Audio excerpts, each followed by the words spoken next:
Hand over that DVD, Okay. Nancy Lee. Okay. It does exist. It does. There it is, ladies. Look at that. It's the only copy. It's the only copy. Bidding starts at $100.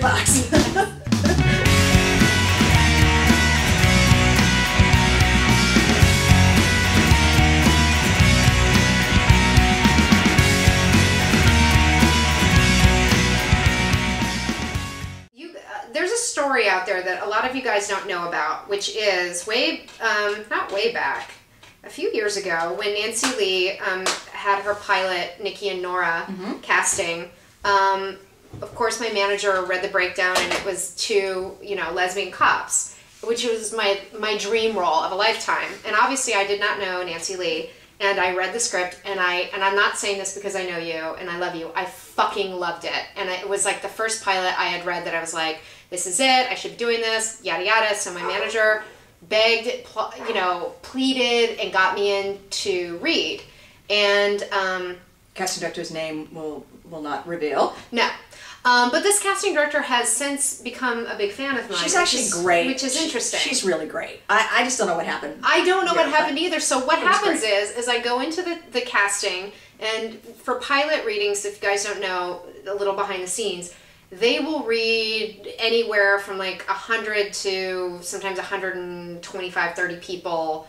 This is, of course, after they've made offers to names and all this other stuff. Or simultaneously, while they're still simultaneously, but they'll put out a breakdown and they'll actually bring in the regular Joe actors to read. So I go in, and there's probably 10 girls sitting in the waiting room, and it's very clear to me, the lesbian eye, that none of these women are gay.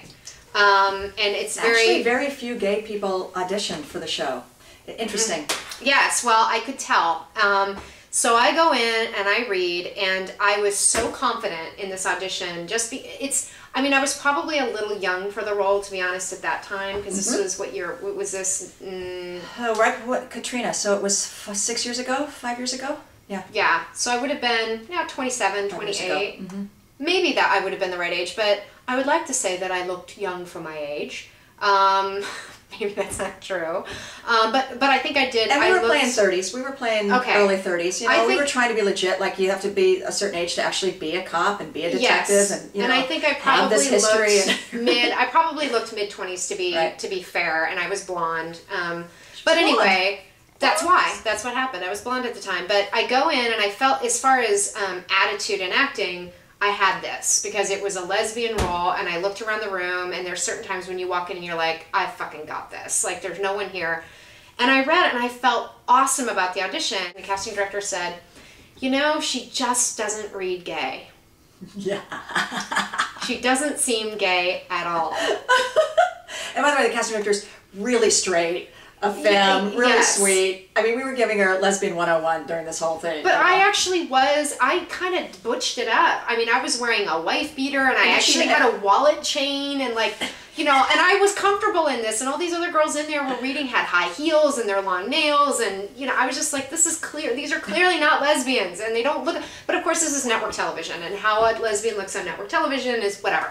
Anyway, so she wouldn't bring me to producers, which was Nancy Lee, and my manager. So you have to get past the casting director before you come into producers and director, before you go to network. It's a long process. It's a very long process, and typically, if I got into a pre-read, I would get to a producer session about 80% of the time. And the fact that we could not get to producers on something that I was clearly right for was not only maddening to me, but my manager was so upset that he was going to go around the casting director and go to Nancy Lee and he would find you. He would have found you. This man was a bulldog. But then he decided, because there's a certain pecking order, you don't want to go around a casting director because then you're kind of burning your bridge with this casting director. So he didn't do it. But we really looked at Nikki and Nora as our big lost opportunity, that pilot season. And it's just so funny that years later, you're making fun of it on Three-Way. I'm making fun of it while sitting with Nancy Lee, who directed me in Three-Way and created Three-Way. So it's very funny how this all came about. When at one of our parties, I think it might have been our New Year's Day party or something, you actually met Liz Vassy. Yes. In the house. It's like the two chicks sort of squaring off, over the food table. Yeah.